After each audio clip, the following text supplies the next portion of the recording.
આજે તો વિશેષ પ્રમુખ સ્વામી મહારાજના પ્રાદુર્ભાવનો દિવસ છે. આજે એ જ તારીખ છે કે જ્યારે 103 વર્ષ પહેલાં પ્રમુખ સ્વામી મહારાજ ચાંસદ ગામમાં પ્રગટ થયા. હવે બાપાના આખા સમગ્ર જીવન સામું જોઈએ તો એટલું વિશાળ છે તો એક દ્રષ્ટિએ જોવાય એમ નથી. પણ બે પ્રસંગથી ખબર પડશે કે સ્વામીનો આદિ અને અંત, ઉપક્રમ અને ઉપસંહાર કેવા હતા. પ્રમુખ સ્વામી મહારાજ એક વખતે જેતલપુરમાં હતા અને તે વખતે સવારે 10 પધરામણી કરેલી. 10 પધરામણી દરમિયાન સ્વામીનો પગ એકદમ જકડાઈ ગયો હતો અને ખૂબ દુખતો. તો નારાયણ ભગતે સવારથી જ બહુ મણા કરી કે તમે પધરામણીમાં ન જતા, પણ સ્વામીએ 10 પધરામણી કરી પછી તો પગ મંડાય એવું તો રહ્યું જ નહોતું.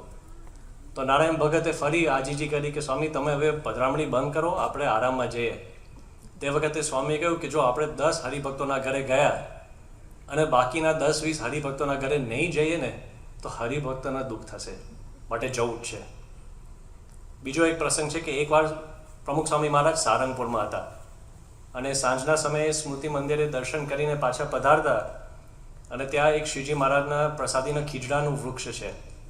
એ વૃક્ષ પાસેથી સ્વામી પસાર થતા અને ત્યાં લાઇટ ગઈ એટલે અંધારું જેવું વાતાવરણ ઊભું થયું. સ્વામી એક ઘડીક માટે ઊભા રહ્યા અને ત્યાં એક સેવક સંત પોર્ટેબલ લાઇટ, એક ફાણસ જેવું લઈને આવ્યા. એમને કહ્યું કે સ્વામી હવે ચાલો આપણે આગળ ચાલીએ. પણ સ્વામી આગળ ચાલ્યા નહીં. કે સ્વામી ચાલો હવે આપણે જઈએ. સ્વામી ઊભા રહ્યા અને સ્વામીએ કહ્યું કે નાયરોબીથી મહેન્દ્રભાઈ ને નાગજીભાઈ બે વડીલો સાથે આવ્યા છે, એકના હાથમાં લાકડી છે, એ અંધારામાં કેવી રીતે ચાલતા ચાલતા આવશે, એટલે આપણે ઊભા રહીએ, એમની રાહ જોઈએ. તો સ્વામી ત્યાં ઊભા રહ્યા. થોડાક સમય પછી વડીલો આવ્યા અને સ્વામીએ એ બે વડીલોને સાથે રાખીને આગળ ચાલ્યા. આ બે પ્રસંગોમાંથી આપણને એટલી ખબર પડે કે સ્વામીએ આખા જીવનકાળ દરમિયાન જે કંઈ દોડ્યા કે જે કંઈ ઊભા રહ્યા છે બધું હરિભક્તોને માટે જ હતું. જેમ આપણે ગંગા નદીનો ઉદ્ગમ અને સમુદ્રમાં સંગમ બે એક દ્રષ્ટિથી જોઈ નથી શકતા, કારણ કે ગંગા નદી એટલી વિશાળ છે. પણ ગંગા નદીનો આપણે કોઈ પણ જગ્યાએ એનો ડૂબકી મારીએ કે એનો સ્વાદ લઈએ તો દિવ્યતાનો અનુભવ થાય છે. એમ સ્વામીનું વિચરણ એટલું વિશાળ હતું કે એક દ્રષ્ટિએ કોઈ દિવસ જોઈ જ ના શકાય, માપી જ ના શકાય. પણ એ વિચરણને તમે 1974 કે 72 એમાં અનુભવ કરો કે છેલ્લે 2014નો પણ અનુભવ કરો તો પણ એક સરખી દિવ્યતાનો અનુભવ થાય છે. અને આજે આપણે ડોક્યુમેન્ટરી વિડીયોમાં વિશેષ દર્શન કર્યા કે 2014નું વિચરણ કંઈક જુદું હતું. પ્રમુખ સ્વામી મહારાજની સાથે એક સાધુ હતા, પૂજ્ય યોગીચરણ સ્વામી. 4 દાયકાઓ સુધી એમના અંતેવાસી સેવક હતા. 40 વર્ષ સુધી પ્રમુખ સ્વામી મહારાજની બહુ જ વફાદારીપૂર્વક સારામાં સારી સારવાર અને અંગત સેવાઓ બધી કરેલી. પ્રમુખ સ્વામી મહારાજ 2016ની સાલમાં ધામમાં ગયા અને થોડાક વર્ષો પછી યોગીચરણ સ્વામીની તબિયત પણ એકદમ બગડી ગયેલી. એ અંત અવસ્થામાં સારંગપુરમાં વિરાજમાન હતા. તે વખતે એમને ખબર પડી ગઈ કે હવે મારા તો ઘડીકના દિવસો બાકી છે અને જળ બધું ત્યાગ કરેલું. તો પછી એમને સંતોને વાત કરી કે મારી છેલ્લી એક વિનંતી છે કે પ્રમુખ સ્વામી મહારાજના 2014માં રોબિન્સવેલ વખતનું વિચરણ છે ને એના બધા જ વિડીયો, બધા ફોટાના દર્શન કરવા છે. એટલે સંતોએ વાત કરી કે એ વિચરણની વિશેષતા શું છે, કારણ કે તમે તો 40 વર્ષ સુધી બાપાની સાથે રહ્યા. 1977ની સાલમાં અમેરિકામાં કેવું ભારે વિચરણ હતું એ પણ તમને ખબર છે. 88ની સાલમાં 9 મહિના સુધી પરદેશ સુધી બધા દેશોમાં, બધા ખંડોમાં સ્વામીએ વિચરણ કર્યું, એમાં તમે સાથે હતા. તો આ 2014નું વિચરણ કેમ? તે વખતે યોગીચરણ સ્વામીએ વાત કરી કે 2014નું વિચરણ જુદું હતું કારણ કે એમાં સ્વામીએ એટલું બધું સહન કર્યું. સ્વામીને એટલી બધી દૈહિક તકલીફો હતી.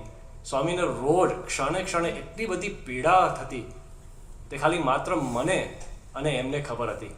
એ કેટલું દબાવીને ક્ષણે ક્ષણે વર્તતા હરિભક્તોને રાજી કરવા માટે. આજે હું જ્યારે વિચાર કરું છું મારા રૂવાડા ઊભા થઈ જાય છે. એટલે મારે એ એક ક્ષણના ફરી દર્શન કરવા છે. પ્રમુખ સ્વામી મહારાજ 2014ની સાલમાં અહીં આવ્યા એ સામાન્ય વસ્તુ નહોતી. 2014માં અમે સારંગપુરમાં હતા, પણ એના 2 વર્ષ પહેલાં 2012 ઓગસ્ટ મહિનો હવે પ્રમુખ સ્વામી મહારાજને તે વખતે એટલી ખરાબ તબિયત થઈ ગયેલી કે બધી જ વ્યવસ્થા થઈ કે સ્વામી હવે ધામમાં જ જશે. સ્વામીના ભાવિ વારસદાર મહંત સ્વામી મહારાજ છે, એના લેખો લખાઈ ગયા, એનું વેબસાઇટ તૈયાર થઈ ગયું. સ્વામીનો પાર્થિવ દેહ 2016ની સાલમાં જ્યાં રાખ્યો હતો એ મંડપ 2012માં બનાવ્યો હતો કે સ્વામી હવે તો રૂમમાંથી બહાર આવશે તો છેલ્લા દર્શન આપવા માટે જ આવશે, બાકી બીજે કાંઈક મંદિરે જવા માટે તમને નહીં જ આવે. એવા બધાને ખબર પડી ગઈ હતી કે સ્વામીને હવે તો અંત અવસ્થા છે. હવે તે વખતે સ્વામીએ પણ એક પત્ર લખેલો અને કોઠારી બાપાના હાથે આ પત્ર લખાવ્યો હતો. એમાં સ્વામીએ ખાસ લખ્યું કે હવે મારી જે કંઈ સારવાર થાય મારે સારંગપુરમાં જ બધું કરવું છે, પણ સારંગપુરથી બહાર મારે કોઈ દવાખાનામાં કે કોઈ જગ્યાએ હવે સ્થળાંતર થવું નથી. સ્વામીએ મનોમન સંકલ્પ કર્યો કે હવે મારો દેહનો ત્યાગ થવાનો જ છે, તો હવે સારંગપુરમાં જ આ બધી પરિસ્થિતિ, આ બધી પ્રક્રિયા થાય. આ પત્ર બહાર આવ્યો, આ સ્વામીની પ્રતિજ્ઞા હતી કે હવે સારંગપુરમાં જ. અને 2 વર્ષ પછી તો અમેરિકામાં કેવી રીતે? પ્લેન જ ના મળે. કારણ કે કોઈ પણ વ્યક્તિ પાસે જઈ અને કહે કે આ પ્લેન જોઈએ છે, કહેવો વાંધો નહીં, પ્લેન તો મળી જાય, પણ પછી માગે કે આ પ્રકારની બધી વ્યવસ્થા, કે તમે ગાંડા છો. આટલા વૃદ્ધ અવસ્થાવાળી વ્યક્તિને તમે પ્લેનમાં લઈ જાઓ છો અને આપણી બધી રિક્વાયરમેન્ટ કેવી કે કદાચ ચાલુ પ્લેનમાં ઓપરેશન કરવું પડે અને ખાલી સામાન્ય કંઈ ઘૂમડાનું નહીં, હાર્ટ ઓપરેશન કરવું પડે, તો પ્લેનનું બધું પાવર, ઓક્સિજન એ બધું રીડાયરેક્ટ કરીને અમારા ડૉક્ટરો ત્યાં ચાલુ પ્લેનની મુસાફરીમાં ઓપરેશન કરી શકે એવી વ્યવસ્થા કરો. તો લોકો કે આવી વ્યવસ્થા એરફોર્સ 1માં જ હોય, રાષ્ટ્રપતિ માટે હોય, ભારતના પ્રાઇમ મિનિસ્ટર માટે પણ નથી.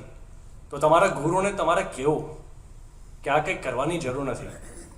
તો સંતો એમને સમજાવતા, આ પ્લેન માટે સંતો ભીખ માગતા, હરિભક્તો ભીખ માગતા કે તમે અમને આપો.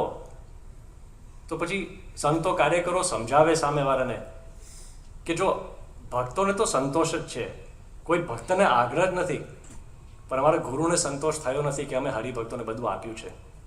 2012ની સાલમાં 20મી જુલાઈએ પ્રમુખ સ્વામી મહારાજે, મહાન સ્વામી મહારાજ મારા પછી ઉત્તરાધિકારી છે, ગુરુ છે અને પ્રમુખ છે, એવો એક પત્ર લખ્યો, પણ એનો એક ઓડિયો આશીર્વાદ પણ છે. એ દિવસોમાં સ્વામી રૂમમાં હતા અને સ્વામીએ સંકલ્પ કર્યો. સ્વામીએ કીધું 2012માં સ્વામીએ કીધું કે હવે મારો દેહ રહે એવું લાગતું નથી અને જોઈએ એવો હરિભક્તોને હું કથા વાર્તા નથી કરી શકતો અને જોઈએ એવો હું હરિભક્તોને મળી નથી શકતો.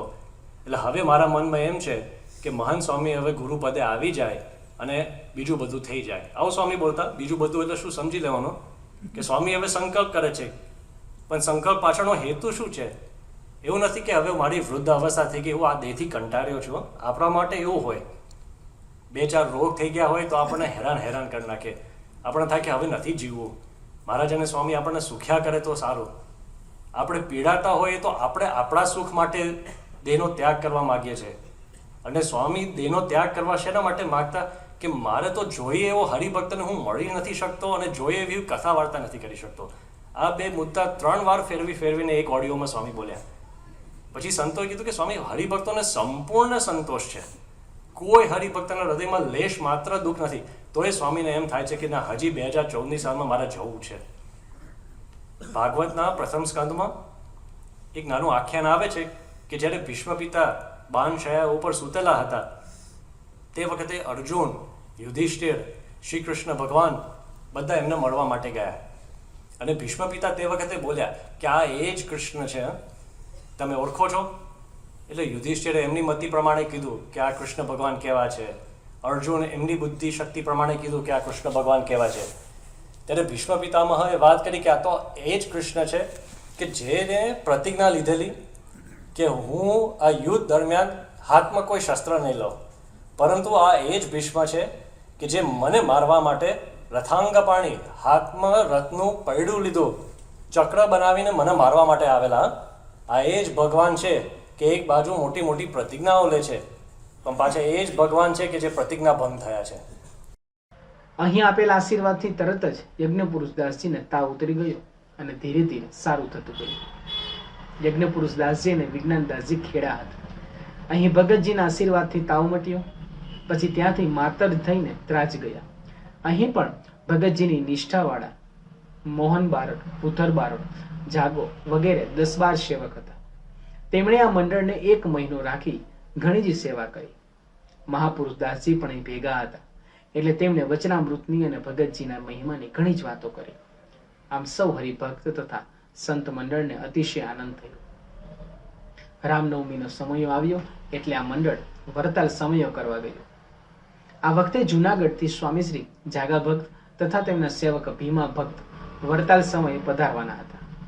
સ્વામી વિજ્ઞાનદાસજીએ સ્વામીશ્રી જાગા ભક્તનો મહિમા આ મંડળને સમજાવ્યો અને કહ્યું, ભગતજી જ ભગતજીએ જાગા ભગતને ઓળખાવ્યા હતા અને વિહારીલાલજી મહારાજને પણ ભગતજીએ જાગા ભક્તનો મહિમા સમજાવ્યો હતો. સ્વામીશ્રી જાગા ભક્તના મહિમાની આ વાતોથી આ સાધુ મંડળને આ સમયે સર્વોપરી કથા વાર્તાનું સુખ આવશે એ જાણી આનંદ થયો. સ્વામીશ્રી જાગા ભક્તે પણ સમયમાં કથા વાર્તા કરી અપૂર્વ સુખ આપ્યું. તેમની વાતોથી સૌને પ્રીતિથી થઈ કે ગુણાતીત ભાવને પામેલ મુક્તો સત્સંગમાં એક પછી એક પ્રગટ થયા જ કરે છે, પણ એવા એકાંતિકનો વંશવેલો આળસતો નથી. યજ્ઞ પુરુષદાસજીને સ્વામીશ્રી જાગા ભક્તની બ્રહ્મ સ્થિતિ જોઈને તેમના પ્રત્યે અપૂર્વ હેત થયું. ભગતજી મહારાજની વાતોની જેમ સ્વામી જાગા ભક્તની વાતોની પણ એવી જ નેમ કે નિશાન પાડ્યા વિના રહે જ નહીં. જાગા ભક્તની દ્રષ્ટિમાં યજ્ઞ પુરુષદાસજી આવી ગયા. યજ્ઞ પુરુષદાસજીએ જાણ્યું કે આ જોગ ઠીક આવી ગયો છે એટલે જાગા સ્વામીની સેવામાં જોડાઈ ગયા. ત્રાજથી પોતે ઘઉંનો પોક લાવ્યા હતા. તેનું જાદરિયું કરી તાંસળીમાં જાદરિયાના લાડવાનું શિખર કરી જાગા સ્વામીને અર્પણ રાજી કર્યા.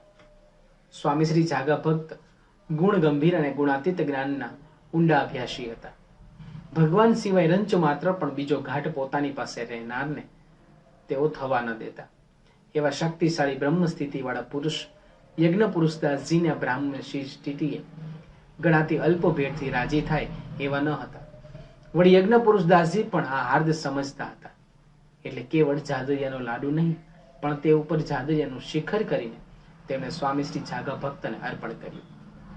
સ્વામીશ્રી જાગા ભક્ત આ મર્મને સમજી ગયા અને ઉપાસનાના શિખર તો આ સાધુ દ્વારા જ કરવા આવે છે એવો દઢ સંકલ્પ તેમણે કરી લીધો. આ ઊંડા મર્મને કોણ જાણે? યજ્ઞ પુરુષદાસજી તો પ્રસન્ન વદને સેવા કર્યા કરતા. કોઈ વખત સ્વામીશ્રી જાગા ભક્તને ઉપવાસ હોય ત્યારે પોતે પારણાના દિવસે સવારમાં બાજરાનો ઓનો રોટલો ખીચડી વગે કરીને તેમને જમાડે. એમ અનેક પ્રકારે સેવાનો લાભ લીધો.